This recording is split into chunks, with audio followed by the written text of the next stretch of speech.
I feel like I need to like recalibrate. Like, good Lord, it's an emotional roller coaster.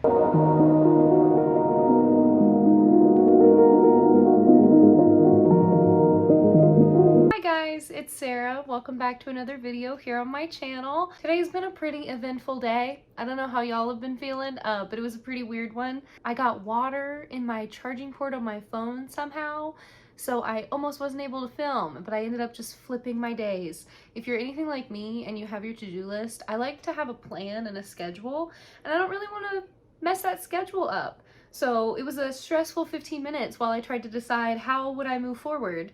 And I had to just be like, girl, you're gonna have to flip your day. And now we're here and we're gonna talk about the end of season 4 of The Vampire Diaries. If you guys are enjoying this series and you're not yet subscribed to the channel, please consider it. I'd love to have you here. I have a lot of fun things planned, and I'm just gonna go ahead and tell you guys, I have a surprise planned for next week. I'm nervous. I'm very nervous, but I'm excited and I hope you guys will be too. So I'm not gonna tell you anything else, but stay tuned and subscribe if you're not already so you don't miss it, because I think you guys are gonna be pretty excited. I hope you're having a good Friday so far. If you're having dinner with me while you watch, or if you're just having a snack or maybe a nice fun beverage, get it ready, let's get prepared, and let's jump right in to episode 20.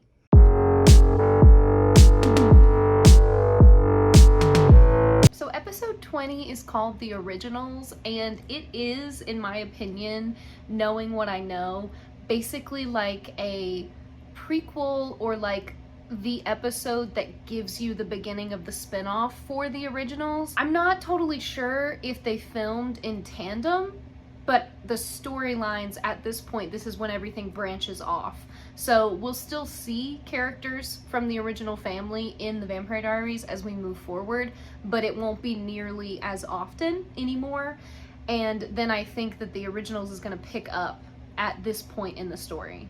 Knowing what I know. Again, I'm going into that spoiler free, so I don't know everything yet, but I know a couple things. So we open this episode with Elena in the basement. Remember, the boys are basically keeping her subdued and off of blood so that they can hopefully break her and get her to turn her humanity back on. She's refusing to beg for blood because begging would like be a form of desperation, which would be an emotion. So she's pretty much just like desiccating, and they're kind of both like, what's gonna happen? Are we gonna be able to break her out of this?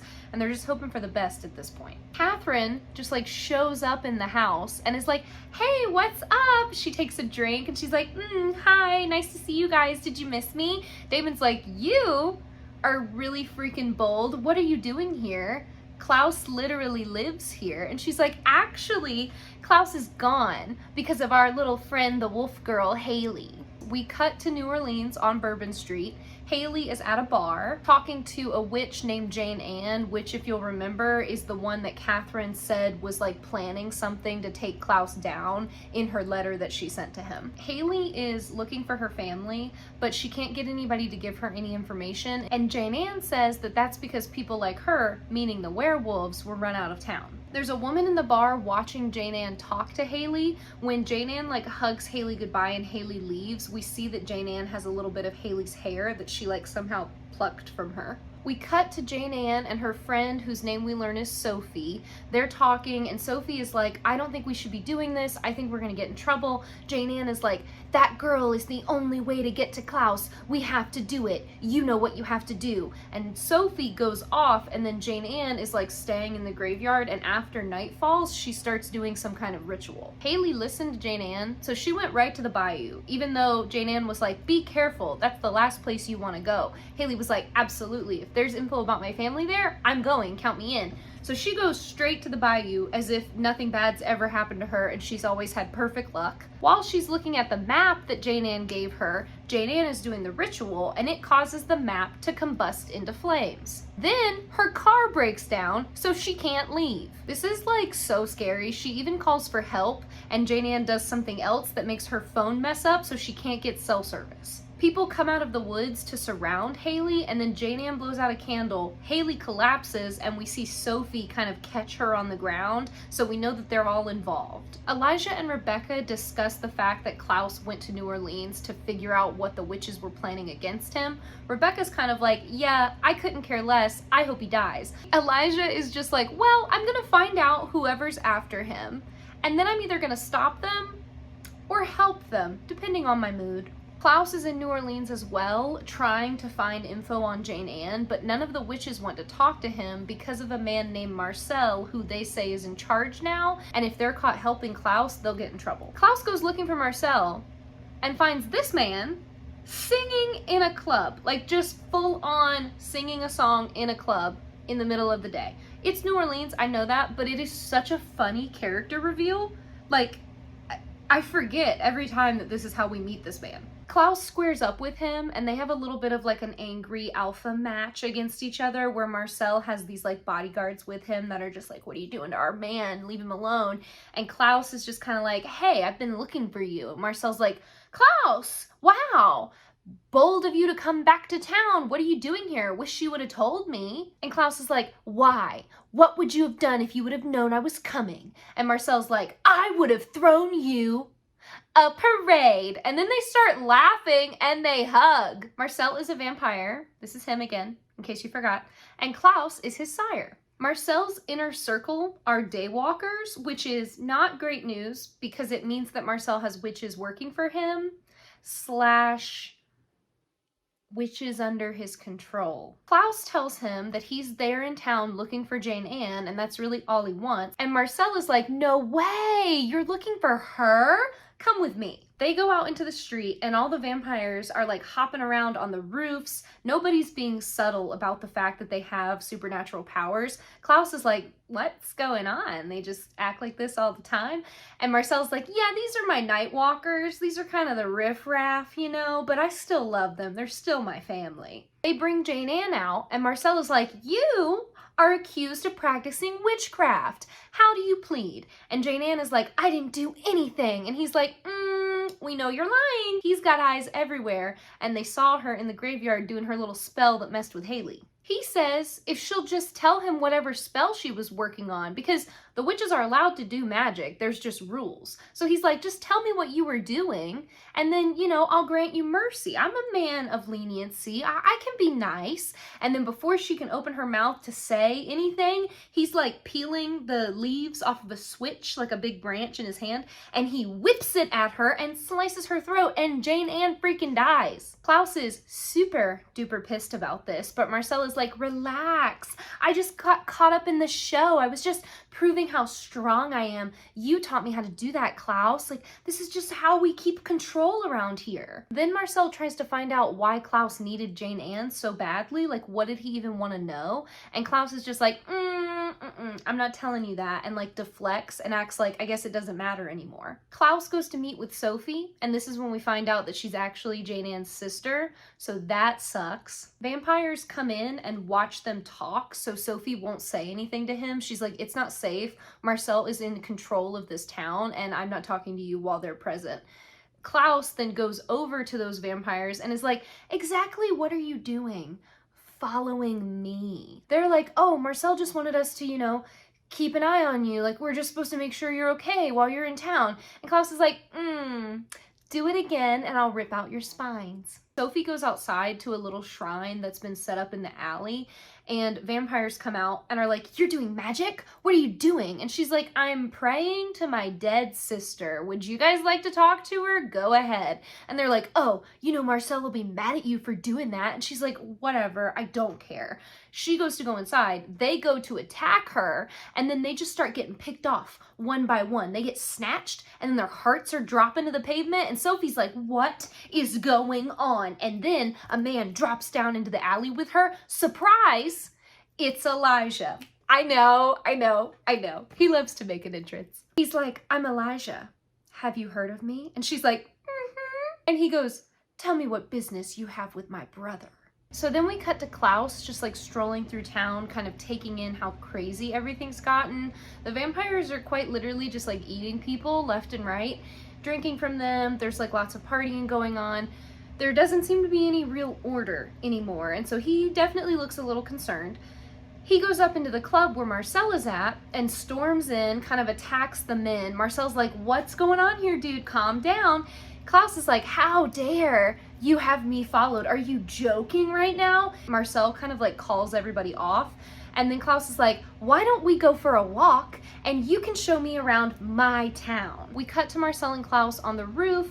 Marcel's kind of explaining, we're expanding every day. We're bringing in all these new jobs, all these new tourists, and all the tourists that come in are fresh blood for my people to eat. And then the humans that live here, I've just got them like turning their eyes. So nobody's saying anything about it because the economy's booming. And the witches, I've got them under my thumb. They're all afraid of me. I keep them in control. They see the bartender from Sophie and Jane Ann's bar down below on the street walking by herself, and Marcel's like, I'm gonna go see how brave she really is, and then I'm gonna decide if I want to eat her or not, and he like goes to maybe attack her.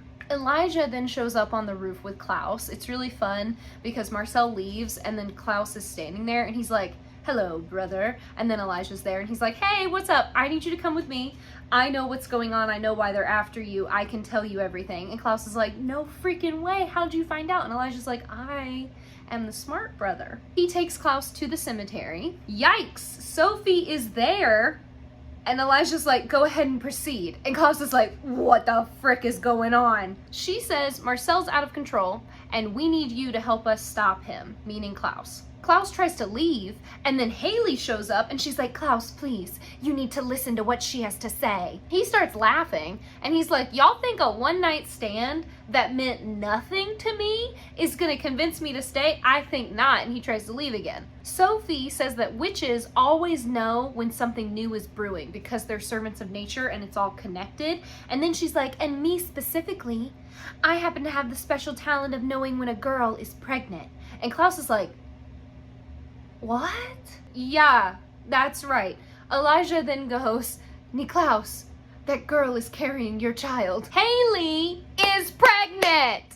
When I tell you guys, I've never been so angry in my life. Oh my God. Klaus doesn't believe it could be his kid because he's a vampire and vampires can't reproduce. Sophie's like, vampires might not be able to, but werewolves can, and you were born a werewolf first, and when you activated your werewolf side again, oops, I guess this is a loophole. Jane Ann gave her life to prove that the baby was Klaus and Haley's, so whatever spell she was doing, that's what that did. And then Sophie's like, if you don't help us take down Marcel, we'll just kill Haley just to spite you. Elijah is like, what's the problem here? If you guys really need Marcel dead, I will go do it right now myself, no problem. But Sophie is like, no, there's a clear plan and we have to follow all the steps and rules. Klaus, very in character, is livid about being controlled and manipulated and bossed around. He's like, absolutely not. You will not be getting the upper hand on me. Do you know who I am? But Elijah steps in and is like,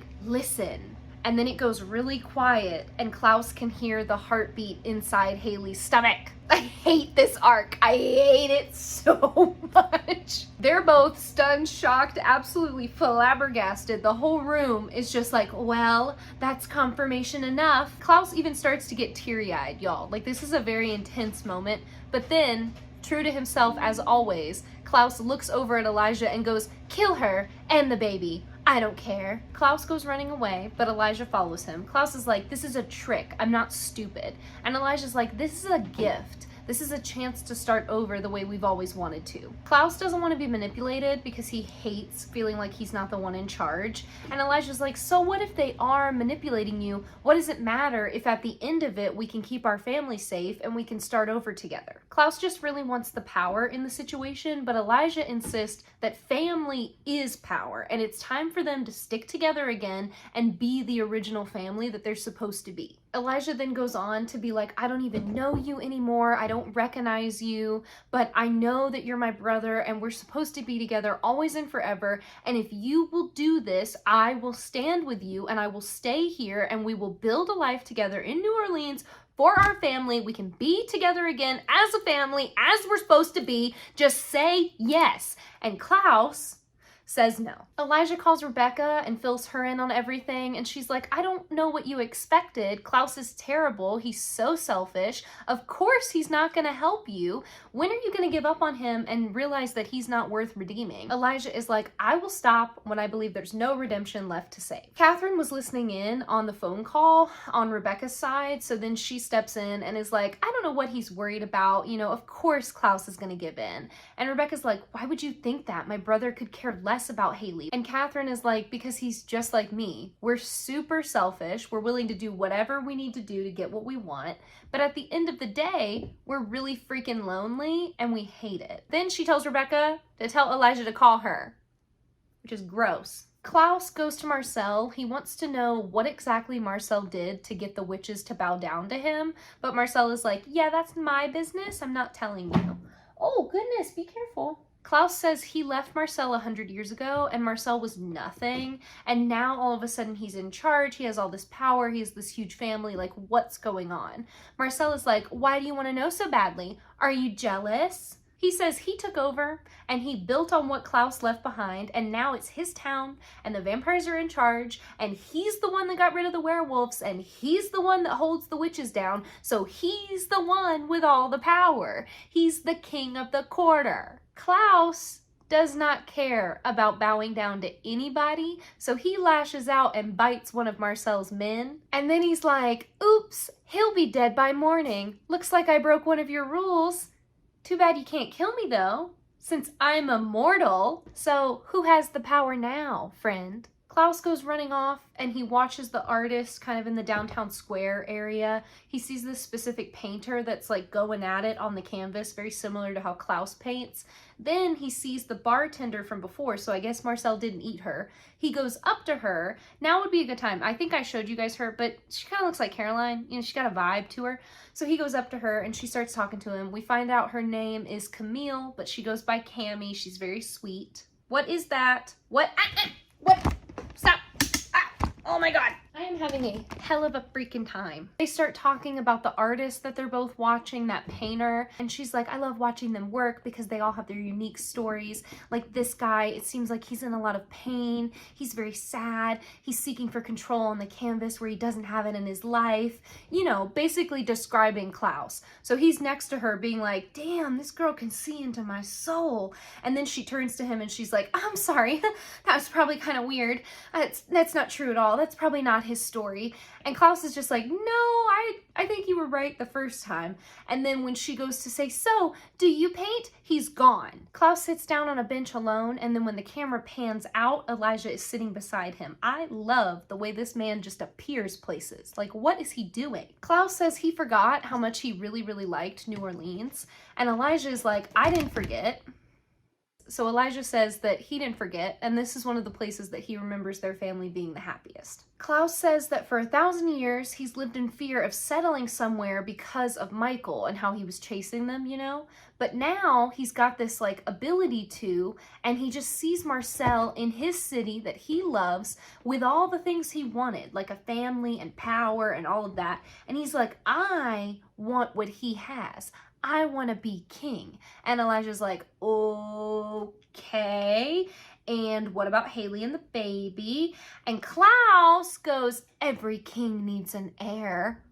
I live for that energy specifically. Elijah and Sophie talk about the plan that's in place. They need to go after the vampires that work for Marcel in order to hurt him before they go after him specifically. Klaus goes back to Marcel and his people. He says that he's sorry for the way he acted. He says that he sees now that Marcel succeeded where his family failed, and he understands that Marcel is in charge. Then he offers his blood to heal the vampire that he hurt, so that guy's not gonna die. Then he says, you know, I know this is your home now, but I would like to stay a while if that's okay with you. And Marcel breaks into a grin and they make up. There's a parade and Klaus is watching it, and then he calls Caroline, and boy, does this one hurt. And he's like, I'm in one of my favorite cities in the world, surrounded by food and music and culture, and all I can think about is how I want to show it to you. Maybe one day you'll let me. And then he hangs up and he's smiling. Elijah goes to Rebecca and is like, good news, sister. We can go back to New Orleans. Let's head out. She's like, excuse me, but what about my hunt for the cure? He's like, girl, come on. You do not actually want the cure. You want to keep going to high school forever and ever and ever? No, you want to come with us and start over. Let's go. She's like, I wanted a human life and a family. How dare you tell me I don't really want that? And he's like, I'm offering you a family. The family needs you to come to New Orleans, but it's your choice. So if you don't want to come, I'll let you stay. And she's like, yeah, I don't want anything to do with Klaus. I don't want him to have an ounce of happiness. I'm not going. And if you're smart, Niklaus, you'll do the same. Catherine shows up and is like, yeah, Rebecca's right. They just want Elijah to be smart about this and realize that Klaus always turns on him and always stabs him in the back. And then Catherine is like, it's our turn for an adventure. It's our turn to start over. Like, let's just go run away together, me and you. And then Elijah holds her face in his hands. He goes to kiss her and then he kisses her on the forehead and says goodbye. We circle back to the beginning of the episode. Damon goes to see Elena, who is still locked in the cellar. She's like, I'm hungry. Not that you care. He says, actually, I do. You're the one who doesn't care. And then he shows her a blood bag that he brought her and he gives it to her and lets her drink it. She chugs that thing down and then immediately starts gagging. And he's like, oh, I put vervain in it. Sorry. Does that upset you? Does that make you angry? And she's just like glaring at him and he's just living for this, okay? One thing about Damon, the man is consistent. So if you tell him to torture somebody, he's gonna do it and he's gonna do it well. She lashes out and goes to run away, but then Stefan is there and he blocks the door. She's like, you boys wanna play games? Go ahead. Let's see who breaks first. Me or you?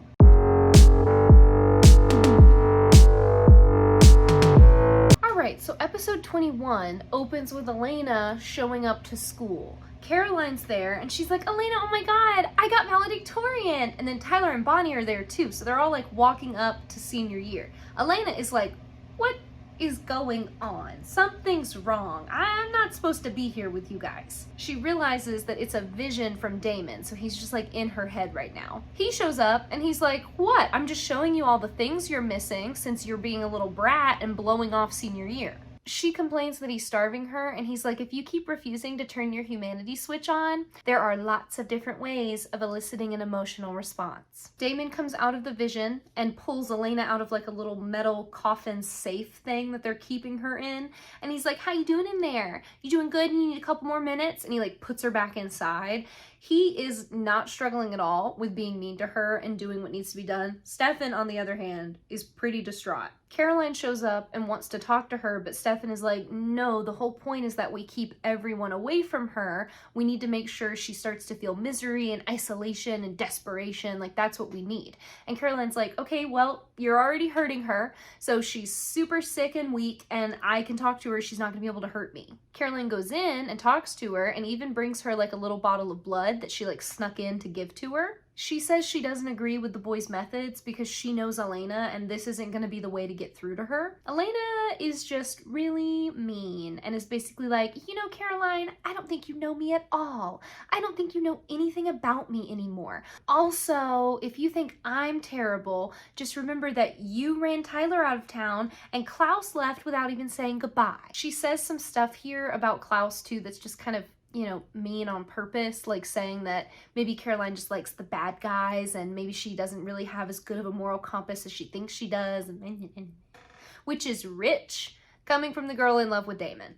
But Caroline insists that they're best friends and all she wants to do is celebrate senior year with her. Elena is like, I can't believe you're graduating. You're gonna look so stupid in a cap and gown, pretending to not be a monster. And your mom's gonna be out in the audience watching you when really she's just gonna be waiting for you to leave so she can quit looking at you because you're a monster, Caroline, and you're pathetic. Then she says it's too bad Stefan stopped her before she could kill her. She goes to attack Caroline again. Caroline is like, what are you doing? Knock it off. Elena does not stop. Caroline snaps her neck. And then Stefan is there and Caroline's like, yeah, do whatever you need to do. She is really messed up. We cut to the grill where Rebecca is day drinking and Matt comes to see her. She says that Elijah and Klaus left town, so she's finally free. He says he's sorry she didn't get the cure, and because she is her brother's sister, she lashes out and is like, "Don't lie to me. I know you would have just given it to Elena if you could have." And he's like, "Wow. Okay, so I meant what I said, and now I'm gonna go. You're mean." She stops him and then makes it worse by being like, "I don't want Elena to get fixed. Elena's better now. I like her the way she is now." And Matt's like, "Girl, she's been my best friend for forever, and this is kind of all your fault. So knock it off. She's not supposed to be your little mean girl sidekick. She's supposed to be the girl I love." And because he's so upset, he's basically just like, "If you're free now, why don't you just leave? Like, you don't have to be stuck in Mystic Falls, unlike me, who can't go anywhere." Caroline calls Bonnie and wants her to come kind of help keep an eye on Elena, but also Caroline wants to check on Bonnie and make sure she's doing okay. Bonnie refuses and says that she's fine and she knows that Silas can't control her anymore. She can see his true face and she's the only one who can do that, so she's not worried about him. She hangs up and then Catherine shows up. So that's great. The boys strap Elena to a chair in front of one of the living room windows and take her daylight ring so they can burn her. Once again, Damon's very good about this, but Stefan has a hard time with it. Elena's just like really over it and bored, and she's like, "Am I supposed to be scared right now?" And Stefan's like, "Yeah, you will be in a minute. Focus on that feeling when it comes." She says if she does turn her humanity back on, she's just gonna hate both of them. Damon's like, it's worth the risk. They legit let her arm catch on fire and then put it out with a fire extinguisher. Elena tells Damon that when she gets out of this, she will kill him, and he's like, "Aw, that's so good. Look at you showing signs of rage." Then she tells Stefan that it must be nice to like pull back the curtain and be the one to let her get touched by the sun, because, you know, she did dump him, so he's probably pretty mad at her, and I bet it feels good.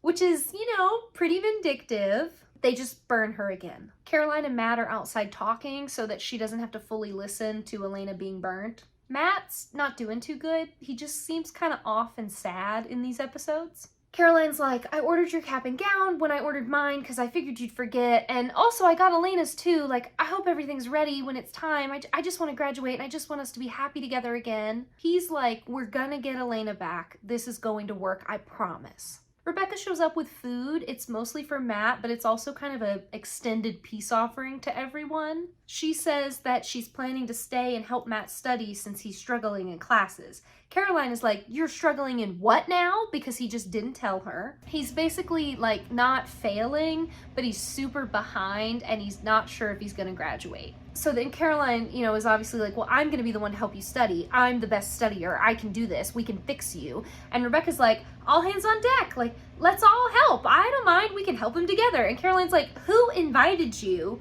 Leave the house. I'm gonna go get my flashcards and my study guides and my binders and my notes and my notebooks and my journals and blah, blah, blah, blah."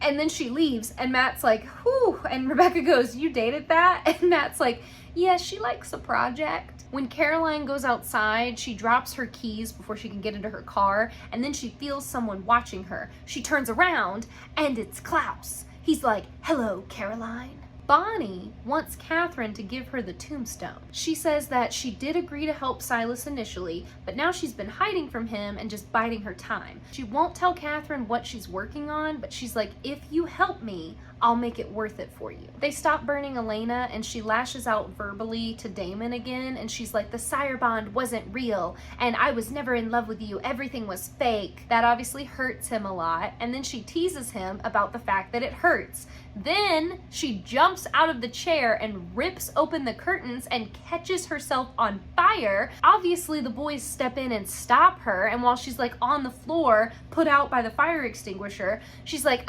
"See, I knew you guys would never hurt me. I'm the girl you love. What do I have to be afraid of?" Damon can't believe that she won't just turn it back on. He's like, "Every vampire turns it back on. What's wrong with her?" And Stefan's like, "She doesn't have anything to turn it back on for. Her house is gone. Her weird, creepy, you know, professor slash guardian slash dad is gone. Her brother's dead. What's the point?" They realize that they need somebody who will be willing to hurt her at least more than they will, that will actually elicit fear in her. Klaus and Caroline talk in the woods. She says he doesn't owe her an explanation. He says he was never planning to leave without saying goodbye. He can't stop thinking about her, and he begs her to come with him. She freaks out, and he's like, what are you so afraid of, Caroline? And she's like, you! He launches into this whole thing where he's like, or maybe you're afraid of yourself. Maybe Elena was right, and you do just like having your feathers ruffled by a bad boy, but you're never gonna deliver on it. She's like, how do you know about that? Because that conversation happened in the cell with Elena earlier on in the episode. Remember when she tried to talk to her? So then she realizes, uh-oh, this isn't Klaus, this is Silas. He tells her to tell Bonnie to get the tombstone and do the spell. Then he stabs her in the chest and leaves her there. Matt and Rebecca are studying together. He's afraid to fall behind and get stuck in town. That's kind of what's weighing on him so badly. She's like, dude, you are smart. You're perfectly fine at school and your grades would be totally normal if you hadn't, been worried about Jeremy and his hunter's mark and tried to help Elena with all her problems. Like, you just give too much of yourself to your friends and you need better friends. Like me. I could be your friend. I could compel you better grades. I could get you into any college you want. I could get you another truck. We could get you a better house. We could change your clothes. I could do anything you want. Just let me help you. And then she's like, anybody that leaves you behind is a fool. I wouldn't. And before he could say anything to all of this, Catherine walks in and makes fun of her. They're like, what are you doing here? And she goes, oh, I'm here to fix Elena. Matt and Rebecca, to say the least, are shocked by this news. Damon says, but Damon is like, this is the best idea we have, and we know this is gonna work. Matt rushes off to tell Caroline. Remember though, Caroline got stabbed, so she wakes up in the woods. She pulls the stake out of her chest and goes running for help. Matt finds her. Surprise, it's Silas again. She runs to the house and Klaus attacks her and is like, nobody in the house can save you. He says she needs to find Bonnie or he'll kill the person she loves most. Caroline gets in the car and calls her mom and tells her to go home and lock the door and not let anybody inside. She's like, I have a key so I can let myself in. You just go to the house. While backing up, she sees somebody behind her and then they pop up in the driver's side window too and she screams and drives away. Catherine drags Elena out of the metal cell that they've been keeping her in and grabs her by the heart right away. She says the boys won't let her kill her, but she can do as many terrible things as she needs to do in order for Elena to agree to turn her humanity back on. Catherine really though just wants to know what Elena said to Elijah to make him leave. Elena is like, I didn't have to say anything to him, dude. You're literally the worst person on the planet.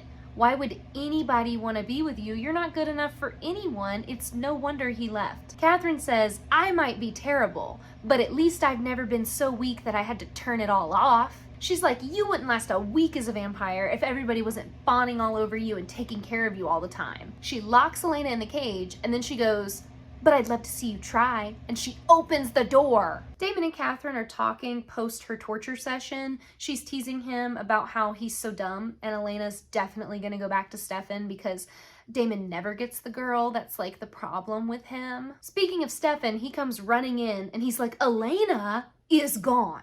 Catherine's like, oops, my bad. I just wanted to see her eat an entire orphanage. I'd love to see her try to come back from that. Stefan goes off to look, and then Damon takes Matt with him, hoping that they can use Matt as bait. Caroline gets home, and Liz is there, and Liz is like, honey, what's going on? Why are you so upset? Caroline tells her to stop, because she's like, I don't know if it's you. And Liz is like, okay, well it is, so let's calm down. Then Caroline pulls her phone out and calls her mom, and Liz's phone rings, and she's like, hi. What's going on? And then they hug because they know it's each other. Elena's stumbling around in the woods. She hears a car behind her and turns to see a truck coming into view. She falls down and pretends to be hurt on the ground. It's Matt though. So initially she's like, Matt, oh my God, I'm so glad you're here. And then she goes to attack him because she's hungry. He's like, Elena, stop.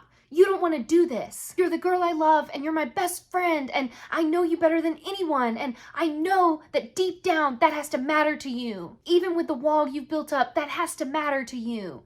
She goes, oh, Maddie, deep down it probably does, but I'm really hungry. And then she attacks Matt. Caroline can't get Bonnie to call her back for help. And then Bonnie shows up at the house and is like, hey, let me in. She's trying to jiggle the door handle and get inside. Caroline realizes, I'm not gonna be able to tell if that's Bonnie. How do I know if that's really Bonnie? Then Liz walks up behind her and is like, Caroline, what's going on? It is Bonnie though, so she sees through the like Silas hallucination and realizes that that's not Liz and breaks down the door in order to get inside to get to Caroline. Caroline runs to find the real Liz, who is still in the living room, knocked out unconscious on the floor. Silas is like, I thought we were on the same team, Bonnie. She says that she has 2 days left and she's just been gathering strength, like he's too clingy, he needs to leave her alone. She's still planning to do the spell and he threatens everybody if she's lying to him. Caroline is in the living room giving Liz blood, but she's not waking up. Silas says Bonnie's promise to him is binding, and if she means what she says, she needs to leave with him right then. So Bonnie can hear Caroline just freaking out and crying in the other room, but she leaves with Silas anyway. Elena didn't kill Matt, so she kicks him awake because she needs to feed from him again. Before she can lash out though, Damon and Stefan show up. Damon has Matt, and then Stefan grabs Elena, and Damon calls her a brat. Damon's like, you think we can't punish you? Fine, but we can punish him. She says it won't work. He's like, I'm done being nice to you. If you don't turn your emotions back on right now, I will kill him right here, right now, right in front of you. Stefan's like, whoa, let's maybe not do that. And Damon's like, if she doesn't care, then I guess it doesn't matter. Elena goes, you're bluffing.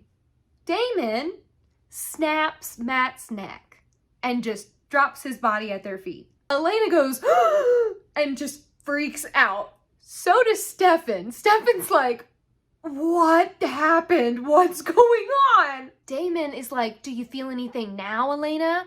Are you angry? Are you sad? This is like such a highly tense scene. He's basically just like, the boy everybody loves is now just a bag of bones. How does that make you feel? The quarterback is dead. Like over and over again. And he's like, so then I guess it was a good idea he's wearing this, and he holds up Matt's hand, and Matt has the freaking Gilbert ring on. Stefan didn't know this was happening, and he is so shocked in the background of the scene. He's just like, Jesus, oh my God. He's so upset. Damon walks Elena through the fact that she's feeling joy and relief, and then we kind of zoom in on her face, and she lets some tears start to fall while her humanity like fully rushes back in. Damon switches right away to like, you're okay, you're okay, you're all right, shh, you're okay, you're okay. But Elena is freaking out, and all the bad things that she's done come rushing back to her, so she can't believe that she almost killed Matt. She tried to kill Caroline, she tried to kill Bonnie, she did kill that waitress. That still happened. Damon like grabs her and keeps her in place while Stefan talks to her. And he's like, I've been where you are. It's okay. I know this is overwhelming. Just pick one emotion and hold on to it, okay? Just focus on that emotion. Pour yourself into it. It's gonna be fine. She calms down and like breathes with Stefan while Damon watches. And then she just starts screaming from all the emotional pain that she's going through. Damon touches her arm and he's like, are you okay? And she's like, no, Damon, I'm not. Caroline is trying to wake Liz up and it is not working. She starts like shooting her up with medicine from the paramedic bag and nothing is working. The blood didn't go down because Liz wouldn't swallow it because she was unconscious. Caroline just starts crying and she's like, Mom, wake up. Mom, please, you have to watch me graduate. You have to wake up. We'll move out of town. We'll get you a nice man. Mom, please. And I hate these kinds of scenes, okay? Strong dislike. I don't want to cry. Don't make me cry like this.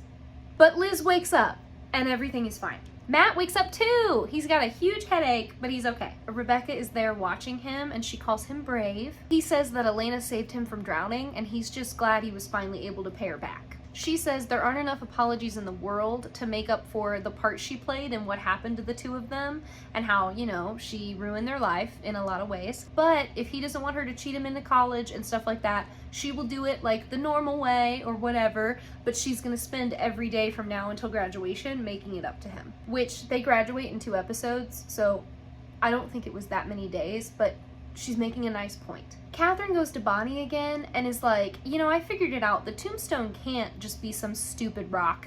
There's gotta be something more important to it that you're not telling me. She thinks that Bonnie wants the tombstone because of Ketsia's blood being calcified onto it, and that would maybe be enough power for Bonnie to drop the veil whenever she likes, instead of having to wait for the full moon. Catherine's like, again, what is in it for me? And Bonnie's like, your freedom. She explains that she's planning on dropping the veil, talking to Ketsia, and finding out how she made Silas so immortal, because like Silas cannot be killed by anything but the cure making him human, then he could be killable.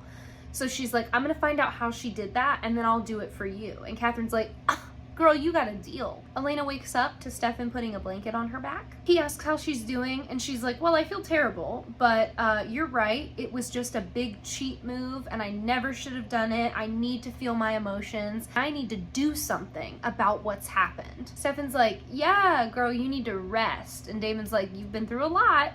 You just need to take it easy. She's like, no, there's so much I need to do. There's so much that I have to get done. There's one person that ruined our lives, boys. There's one person that this all ties back to. It all comes back to her. She did this to us. It all comes down to Catherine. So yes, Stefan told her to pick one emotion, and she picked hate. And who does she hate most? That's right, Catherine. They try to talk her out of it. They're like, girl, that's not what Stefan meant.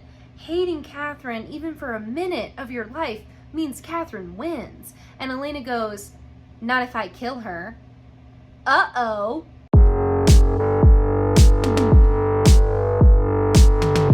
We open episode 22 with Stefan and Elena in the training room together. She's breaking cinder blocks and doing pull-ups. He's basically trying to distract her and burn off this energy that she's got and keep her from going after Catherine, but it's not working, and she's still super hyper-fixated on that. Then we cut to Caroline and Elena outside the grill working on graduation announcements. Caroline has like 1 million that she's sending off, but Elena only has 1 because literally everyone in her family is dead. Then Elena freaks out on her because Caroline like mentions Catherine, and Elena's like, oh my god, Catherine, you know where Catherine is? Tell me where she is right now, Caroline. You tell me if you knew, right? If you knew where she was, you would tell me. And Caroline's like, you need to relax. You're getting a little obsessed. Catherine meets Bonnie in the woods, and Bonnie is meditating, and we can hear the sounds of the spirits around her, which is a little weird because she's not supposed to have a connection with them anymore. They're meeting at the site of the witch murders, and Bonnie's basically going from site to site to charge everything so that she can perform the spell inside the triangle. Bonnie says Silas is evil, and she needs to talk to Ketsia once the veil is down,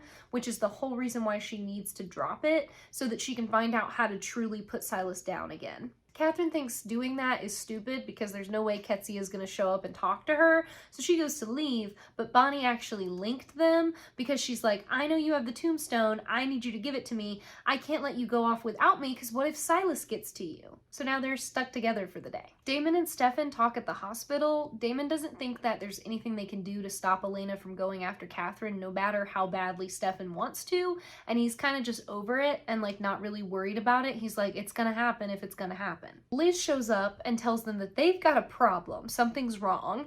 All of the blood had been moved away and kept somewhere else because remember Silas was stealing the blood from the hospital before, but now they've got 5 different murders on the same floor, all done by a vampire. Stefan says maybe it was Silas and he's gearing up for something big. They fill Liz in on the whole Bonnie-Silas situation, and then Damon realizes that the full moon is tomorrow, so they have like 24 hours to figure this out. Bonnie goes down into the Lockwood cellar to charge the place where the hybrids died. She drags Catherine in with her, even though Catherine says it smells like wet dog. And then Catherine like threatens her, and Bonnie's like, go ahead. Anything you do to me happens to you, so Catherine can't kill her. Elena talks to Rebecca at the grill, and Rebecca tries to like get close to her and be friendly, and Elena's like, I don't know what you're doing, but we're not friends. Everything I said to you when my humanity was off was a lie, and I don't like you. So then Caroline shows up and she's like, did you mean everything you said to me when your humanity was off? Are we still friends? Elena sort of blows her off, but then the power goes out all around town. Bonnie is still charging the triangle and it's making everything go funky, so there's like a lot of wind. At the Young farm, Bonnie finishes the triangle and she's like, it's time to drop the veil. Liz and the boys put together that the outages started at the murder sites, so they're like, Bonnie must be doing the spell now. She must not need the full moon. Yikes. Then Liz says that somebody called her and said they saw Bonnie leaving the Young farm with Elena. So now they know, oh my God, she's working with Catherine. They figure out that the center of the triangle is, of course, the school. So Stefan and Caroline go inside to search, and then Elena and Damon stay outside to like search the grounds. The second they're alone though, Elena's like, tell me where Catherine is. I need to know where Catherine is, Damon, and I know you know where she is. And Damon's like, oh my God, the only thing we should be worried about right now is Bonnie. We need to find her. And Elena's like, tell me where Catherine is. And Damon's like, they're together. Okay, so if we find Bonnie, we find Catherine. Caroline and Stefan can't find Bonnie inside the school, even though she should be there. Like, it doesn't make any sense. There's this weird moment where like they hear something in the kitchen. It turns out to just be the ice melting in the freezer, you know, because the power's out. And then Stefan follows it to a drain in the floor. And he's like, oh my God, they're below us, because this town was built on tunnels. Bonnie and Catherine are in fact underground. Bonnie takes the tombstone from Catherine and then starts like the official spell. Damon stops Elena from following him to Stefan and Caroline because he's like, you have to stay here, because if you go all crazy and murdery, you're gonna ruin the plan, and we have to stop Bonnie. That has to be our priority right now. Catherine can wait. She gets all manipulative and she's like, what if killing Catherine is what I'm supposed to do? What if it makes me myself again? What if the second I kill her, I'm who I'm meant to be? And Damon's like, yeah, no, I don't think so. You might just be dead. And she's like, at least I'll die trying. And then she stabs Damon and runs off. Bonnie pulls the blood from the tombstone. Like, she just uncalcifies it, which looks so gross. It's like thick. It almost looks like wax dripping off her hands. I hate it. She starts channeling the expression triangle, like officially, and then the candles flash really big, and Bonnie goes, it's done. The veil is down. We cut back to Damon, who has been stabbed and left alone in the hallway, and then Rick shows up, and he's like, need a hand?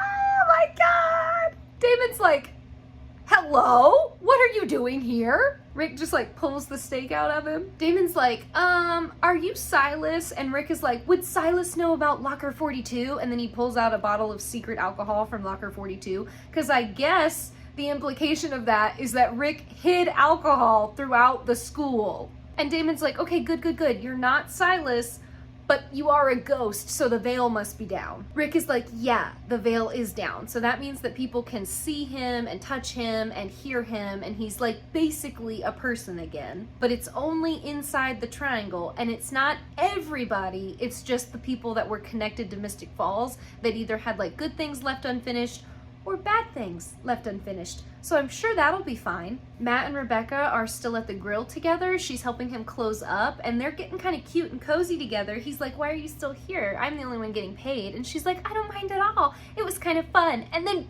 freaking Cole shows up. He's like, greetings from the dead. I need a drink. She starts crying, and she's like, oh my God, Cole, I never thought I'd see you again. And he's like, oh, shut up. I watched you grieve. It lasted for old 24 hours, whatever. He came back to kill Elena because Jeremy's already dead and Elena's the other one that killed him. So he's like, yeah, I'm just gonna kill Elena.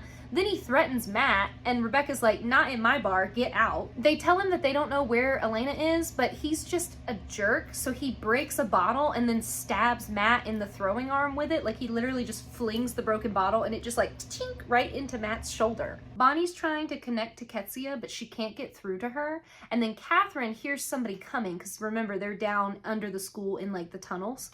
She hears someone coming, and Bonnie's like, no one's coming, you're lying to me, I'm not letting you go. And Catherine's like, I'm not lying, there's somebody here, I can hear them, give me some slack and I'll go find out. So Bonnie stays and continues to meditate and kind of just lets Catherine run off a little bit. Catherine starts calling for Silas in the tunnels, but it's not Silas, it's Elena, and Elena grabs her by the heart. Unfortunately, remember that everything that happens to Catherine happens to Bonnie, so then Bonnie starts bleeding and freaking out from the pain. Elena is torturing Catherine, which is hurting Bonnie. And then the boys and Caroline show up, and they're like, what's going on? And Bonnie's like, find Catherine, we're linked. So the boys run to find Catherine, but Caroline says she'll stay with Bonnie and make sure she's okay. Elena is like seconds from killing Catherine, which would then kill Bonnie, but Stefan swoops in and stops her. Catherine's like, oh, thanks for the save, handsome. And Stefan has the most perfect line delivery here. He's literally like on top of Elena holding her down, and he looks back at Catherine and he's like, get out of here before I kill you myself. Matt won't let Rebecca heal him with her blood because he's afraid of accidentally being turned into a vampire, which, like, valid fear in Mystic Falls. Trigger warning for what you are about to hear. It is disturbing. Rebecca goes into the back room to try to find something to help clean his wound a little bit better, and then she hears this weird, like, ka-chink, ka-chink, ka-chink sound. She turns her head and finds Caroline on the ground.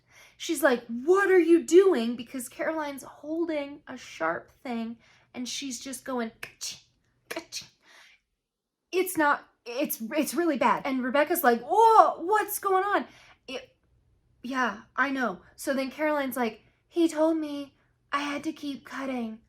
I have to keep cutting. And Rebecca's like, whoa, no, no, no, no, no. We cut back to Bonnie in the cave with apparently not Caroline. Bonnie explains that she's waiting for Ketsia. Caroline's like, well, you might be waiting a while. And then she turns back into Silas. So basically he lied and he made Bonnie think that she could see his true face. So he's just been manipulating her the whole time. So like when he disappeared, when she attacked him as Jeremy at the prom, that was all fake. Him leaving her alone, all fake. It's all been fake. Silas is always 10 steps ahead, okay? He is truly one of the scariest villains. In this moment, it's Caroline and Rick and Stefan, like on all sides of Bonnie, just tormenting her. So wherever she turns, there's like a friend that is lying to her and pretending to be Silas. It's so scary and creepy, and she's like stumbling around in the cave, and his point is basically that she is in no way more powerful than him. Elena is pissed at Stefan for stopping her from killing Catherine,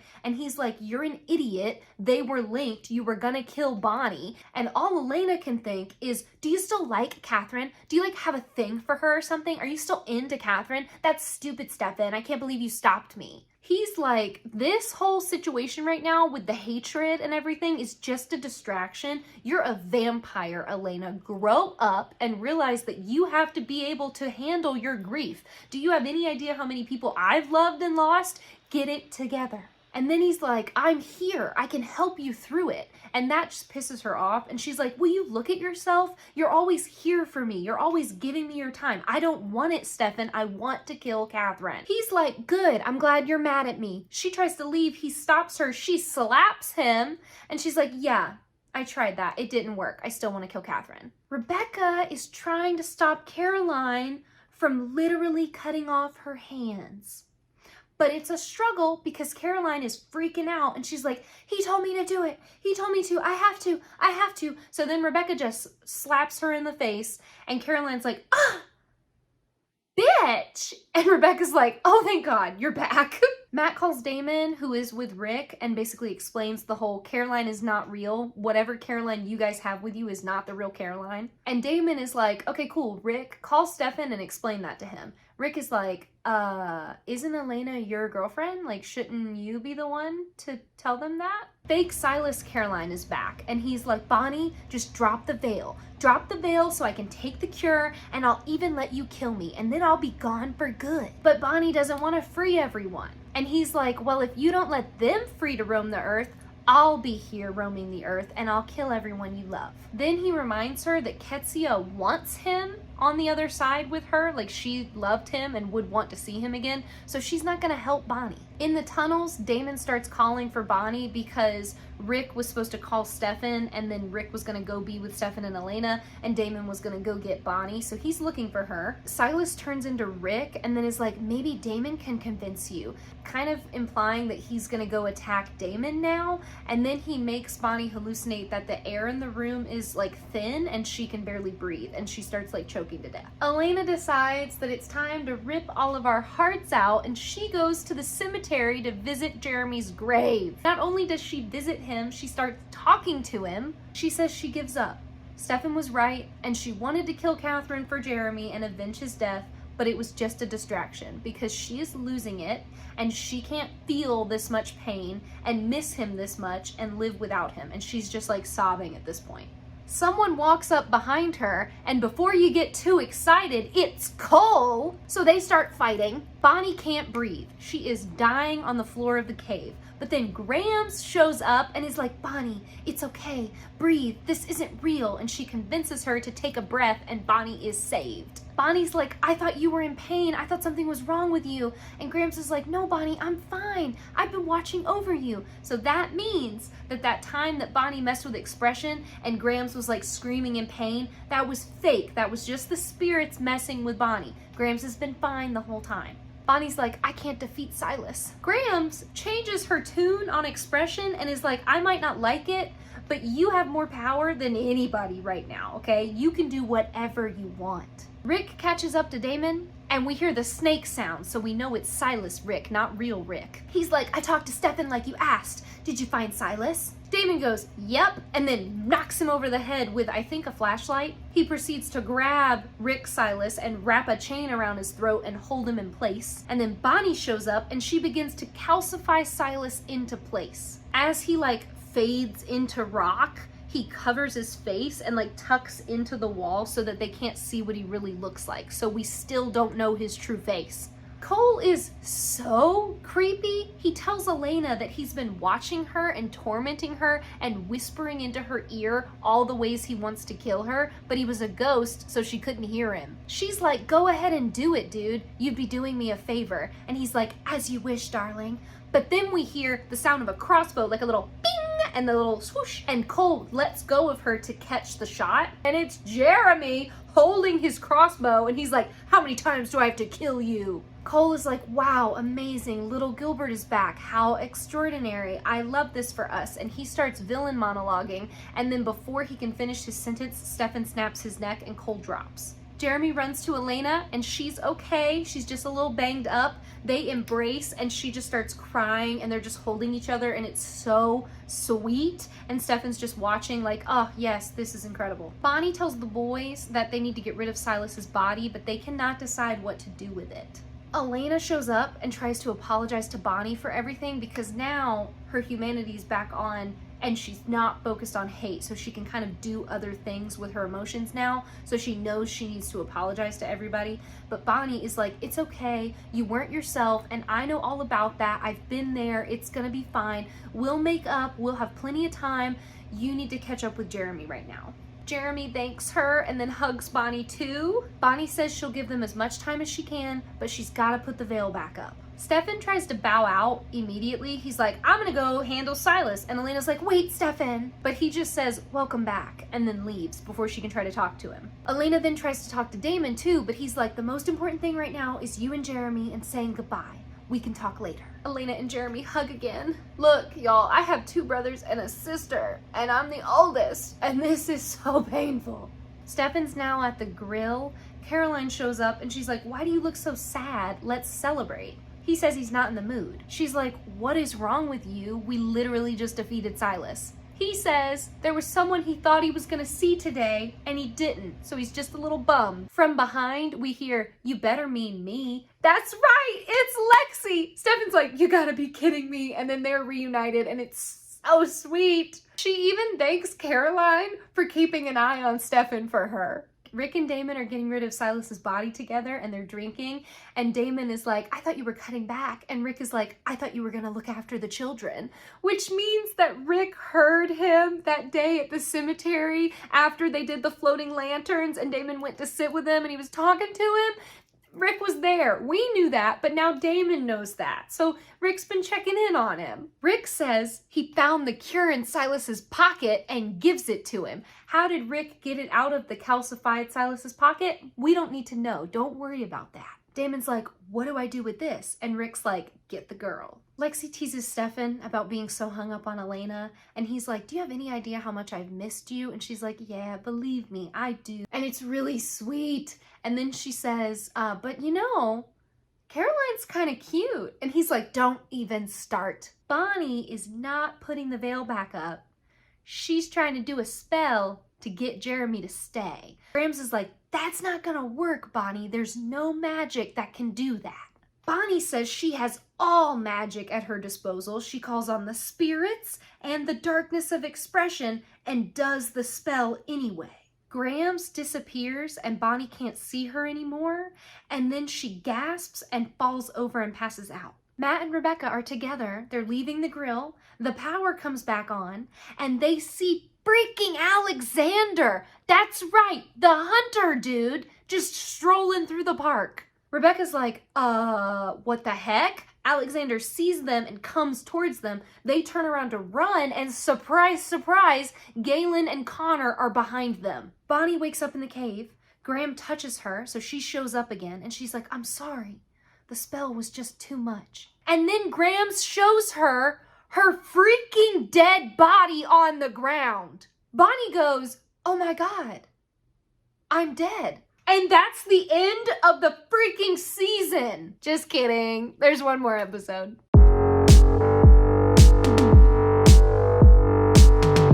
So yeah, this season has a surprise episode 23.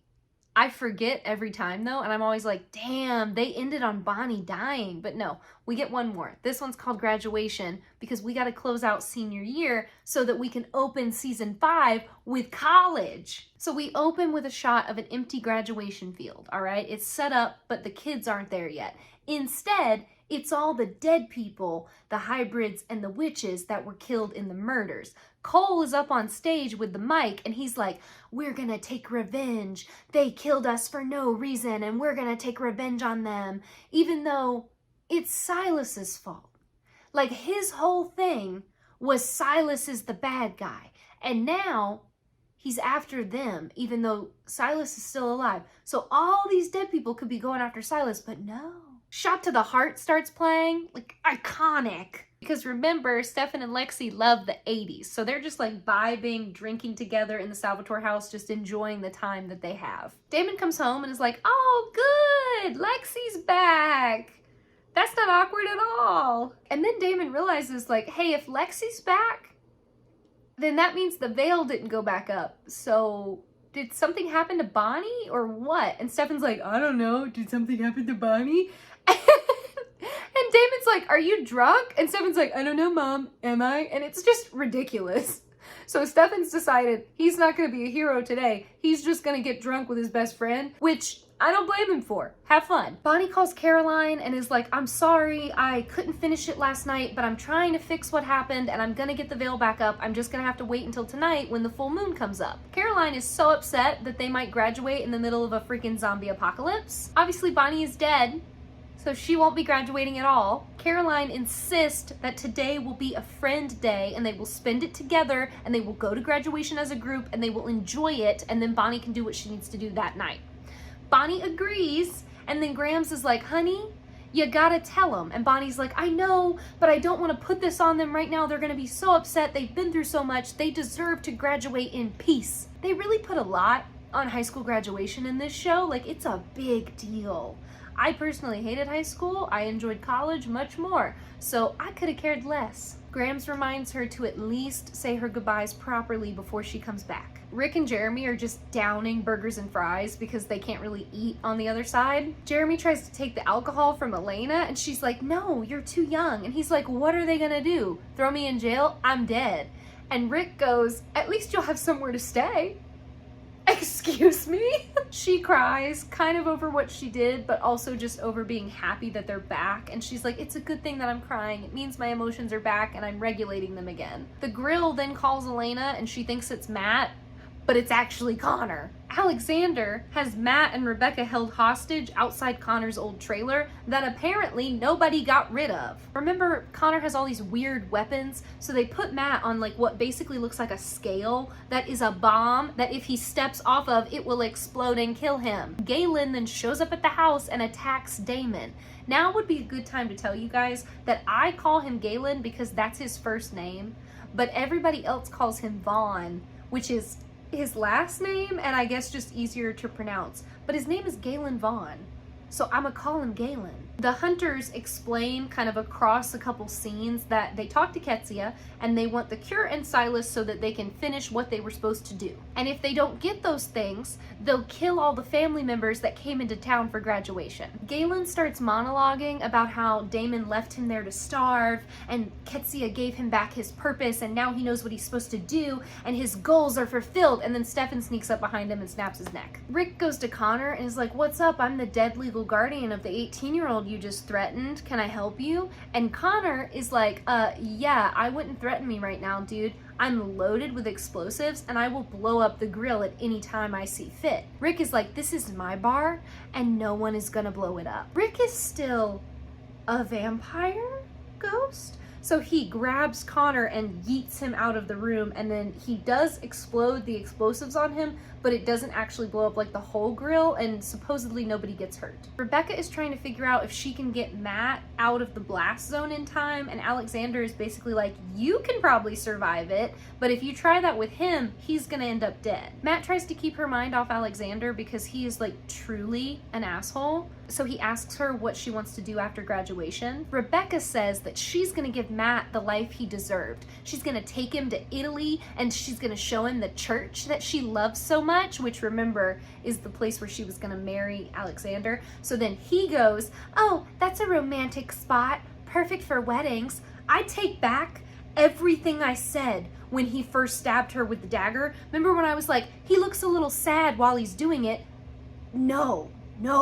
He's a bad guy. So yeah, she says she's gonna show him all the most amazing, wonderful places she can, and he says it's a date. She says we're gonna do it because we're alive, and we're not stuck on the other side being miserable little ghosts, which is too much, and then Alexander goes to shoot Matt. She stops the attack from happening, but Matt almost falls off the thing, so now he's like balancing funny and Rebecca's kind of holding him and they're like sharing weight. Catherine goes to Bonnie and demands the immortality spell that she was promised, but Bonnie says she can't give it to her because she's drained and it's not gonna happen. She can't get through to Ketsia. So Catherine then threatens Elena because she's like, my shadow self has the life that I'm supposed to have. She has everything I want and I'm just gonna kill her if you don't give me my immortality. Bonnie is like, girl, I will kill you right now. I can't believe you just threatened my best friend. And Catherine's like, go for it. But then students come in, so Bonnie doesn't do anything and Catherine gets away. Elena goes to talk to Damon finally, and he gives her the cure.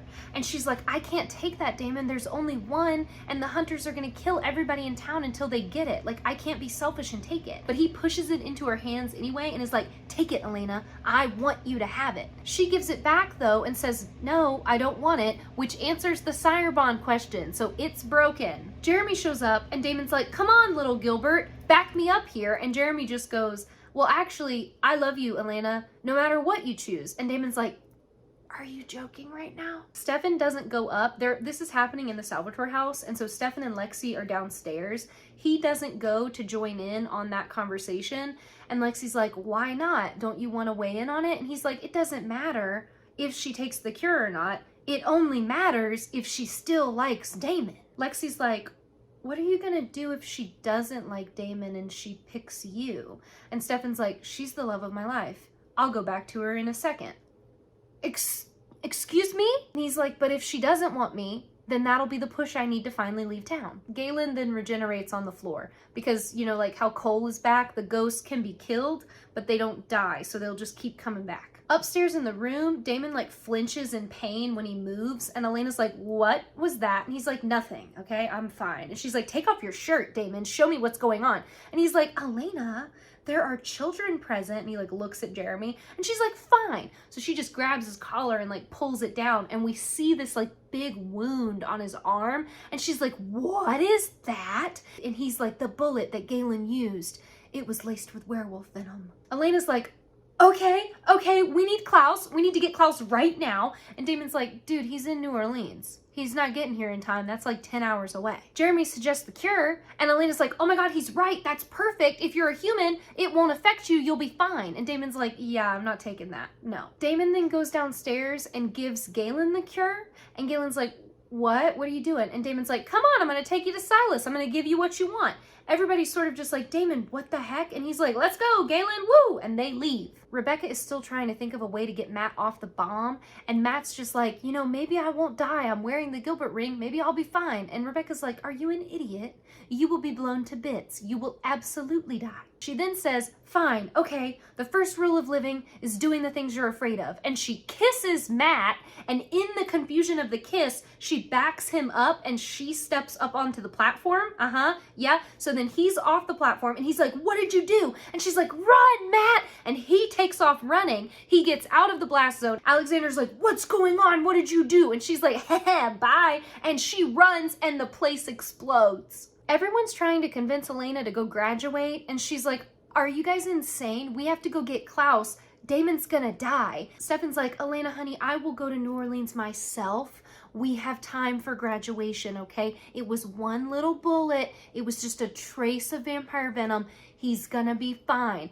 Everyone's way too casual about this, okay? Every other time somebody's gotten infected with werewolf venom, it's been a really big deal. And now when it's Damon, for the second time, no one seems to care. Jeremy can't go to graduation, you know, because he's dead. So he says he'll hang out with Lexi and Elena should go and be with her friends. At graduation, Caroline's on the phone. She's still calling Klaus and she's like, now is not a good time to decide that you're over me. We need you to help us save Damon. Get here now. The gang reunites and it's amazing. This is a wonderful scene. Very good into the season. They're all standing together in their cap and gowns. It's adorable. It's the gang minus Tyler, by the way. Bonnie's crying and everybody's teasing her and she's like, oh, it's just our last hurrah before you guys go off to college. And Caroline's like, before we go off to college. And she's so excited that she misses the expressions on Bonnie's face as she starts going on about they're gonna go to school together, they're gonna have the best time, it's gonna be amazing, they can have a triple room, how fun would that be? And Bonnie's just like, yeah, it'll be great. Once they get seated and the ceremony starts, Bonnie's dad is the one that is announcing everybody. So he gets to announce Bonnie's name. And when she goes to pass in front of him, she's like, thank you, Dad, for everything. And he kind of clocks it, but he also doesn't realize what she means fully. We get to watch everybody graduate. It's very sweet. Bonnie is sitting in her seat in the crowd and Cole is behind her and he's like, greetings, little witch. And she's like, what are you doing here? And he's like, look around you. Look at all the dead witches and the dead hybrids that are planted in the crowd. It'd be a shame if we were all to lash out and kill everyone here, wouldn't it? And she's like, don't you have anything better to do? Like, you've got like one day left until I put the veil back up and you're here tormenting us. That's a little sad, Cole. He's like, that's the thing.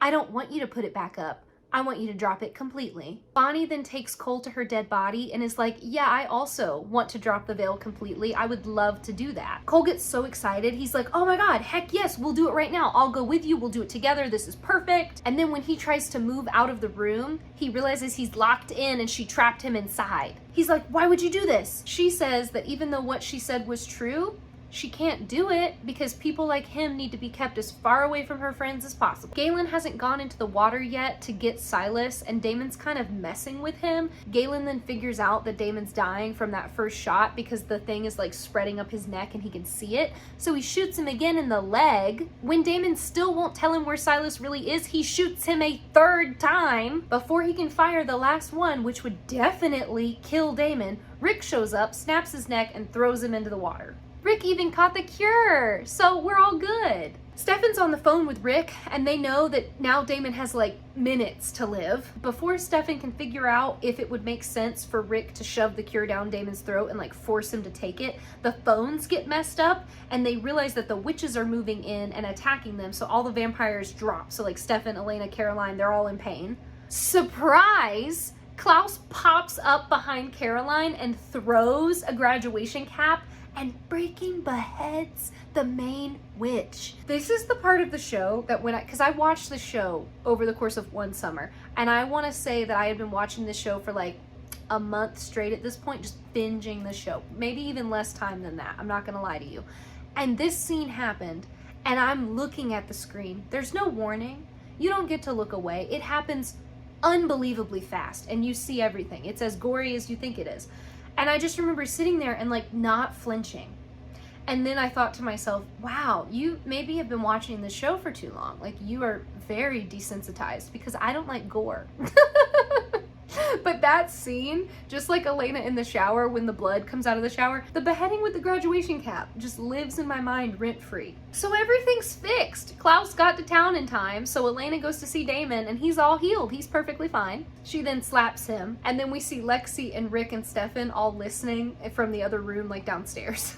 Jeremy went to see Bonnie, but he'll be back before the veil is up. Elena leaves Damon and asks to talk to Stefan. Lexi and Rick then have time to bond over how bad the other side is and how lonely they've been.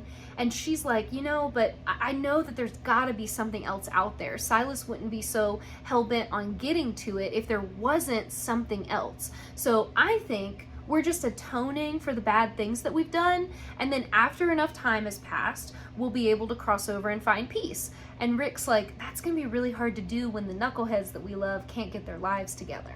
Elena and Stefan are talking, and she says that she just wants to thank him because she's so grateful that he never gave up on her. He says he owed her, and then she gives him the cure. He, of course, doesn't want to take it, but she insists, and she's like, Stefan, you're the only one who's worse at being a vampire than I am. Like, the rest of us will be okay. It's hard, but we'll be fine.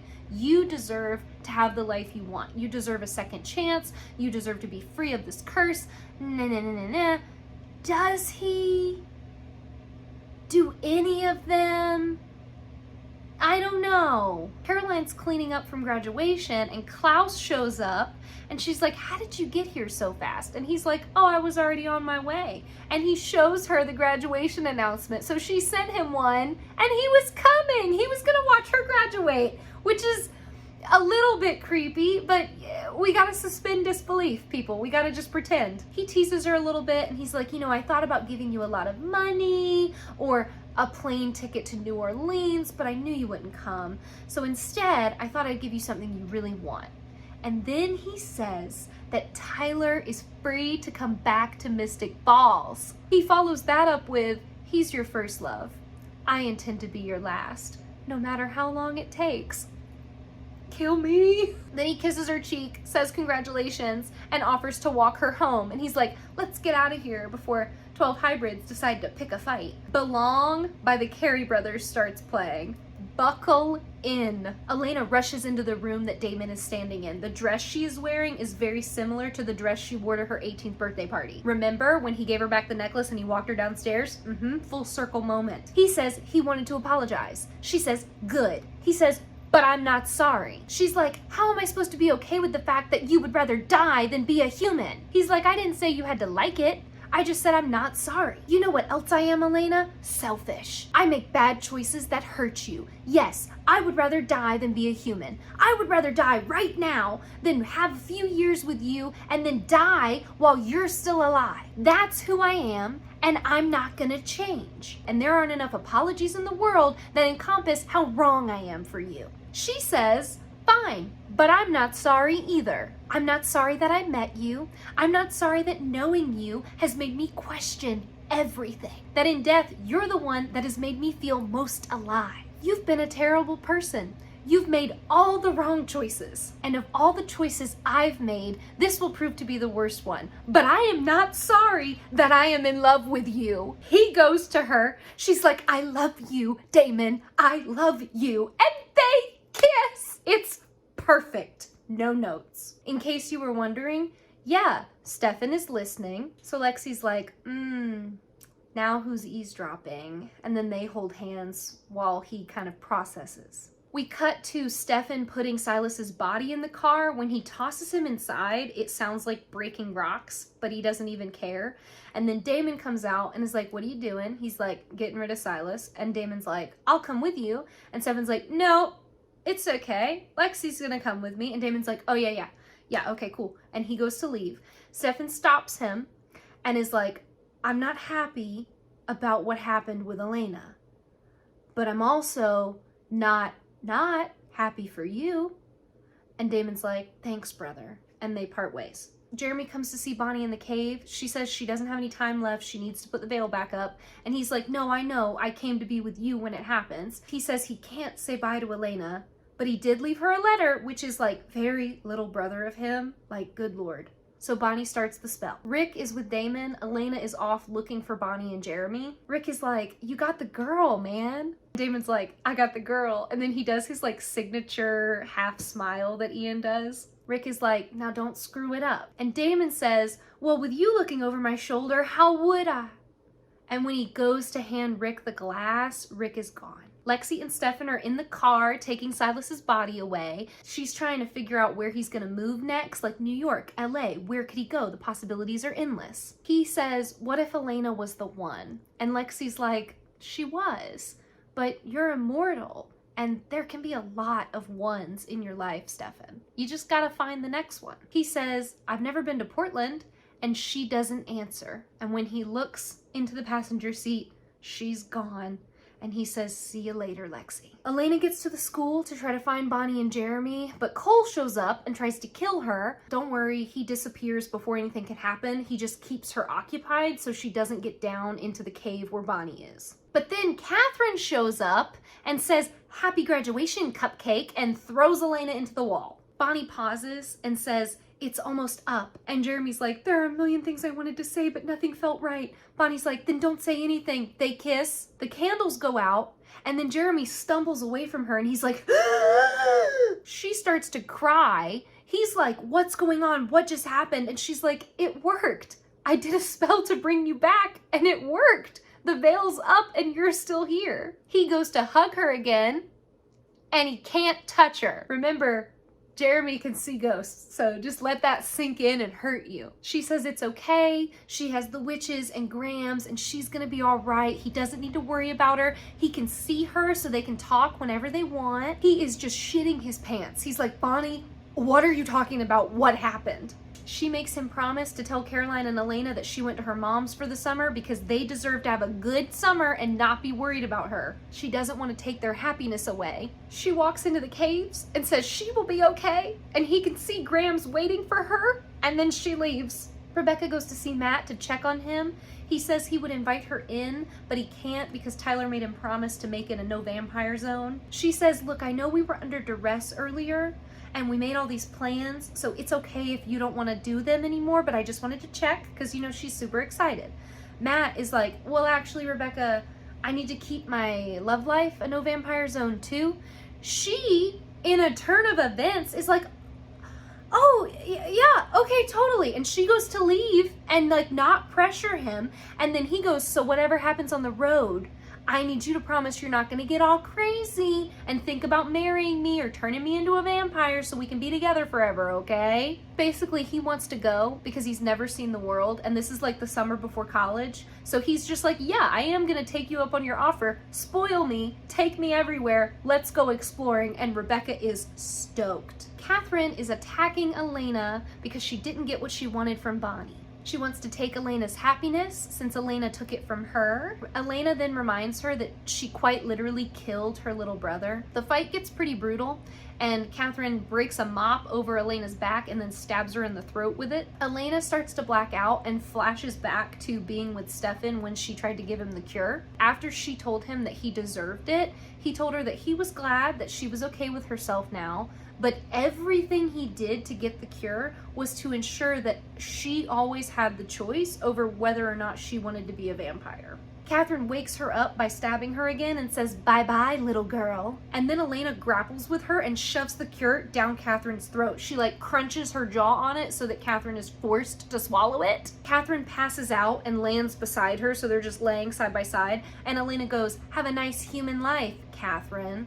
We cut to Stefan up on top of the hill above the quarry, and he is gonna throw Silas's body off the thing, but when he puts it on the ground, he realizes that it's just a bunch of broken rock, and Silas is not in there. We hear Elena say, don't bother, I'm not there. Stefan's like, you were dead, I saw you get turned to stone. Silas is like, yeah, but remember there's always a catch. The spell that turned me into stone was bound by a witch, a living witch. Now that that witch is gone, I'm free again. Stefan's confused because he's like, Bonnie isn't dead. Silas is like, be quiet, let me monologue. And then he launches into a story about how everything comes full circle for him now. He can never die because he's truly immortal. So nature found a way to keep the balance. They made a version of him that could die, a shadow self. So Stefan's like, okay, so you're another one of them? You're a Catherine Elena doppelganger? But no.